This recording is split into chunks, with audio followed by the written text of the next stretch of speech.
Dans son écrin de verdure, l'exposition consacrée à Édouard André prend tout son sens.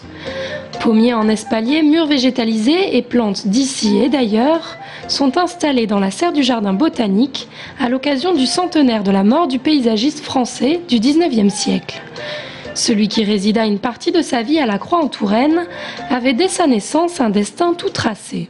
Il est né dans une famille d'horticulteurs, il a été baigné dans cette atmosphère horticole dès l'enfance et il s'est formé rapidement dans des établissements assez pointus, en arboriculture à Angers et puis au muséum en botanique.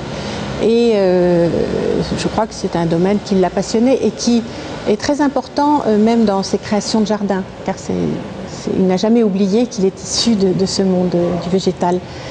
Et dans de très nombreux de ces jardins, on trouve soit des jardins botaniques, soit des répertoires de plantes indigènes, la roseraie de la Haye-les-Roses, qui est un lieu de classification scientifique dédié entièrement à la rose. Il y a toujours quelque chose qui concerne vraiment un aspect didactique de la connaissance du végétal. Et cet aspect didactique se retrouve dans l'exposition composée de 3 espaces différents, un plutôt biographique, l'autre sur ses apports dans le domaine du paysagisme, le dernier enfin sur ses voyages en Amérique équinoxiale. Le public peut ainsi flâner dans les allées et s'initier aux grands principes du paysage. Les gens arrivent dedans, se retrouvent face à des châssis de culture, un bonhomme sur pied qu'ils ne connaissent pas obligatoirement. Et puis le fait qu'il y ait des plantes, des couleurs, un aménagement, ils déambulent un peu et ils en profitent en même temps pour faire connaissance avec la vie d'Édouard André.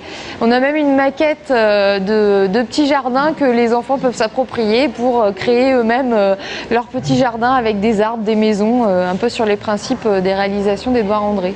Une exposition à découvrir en famille jusqu'au 9 octobre au Jardin botanique.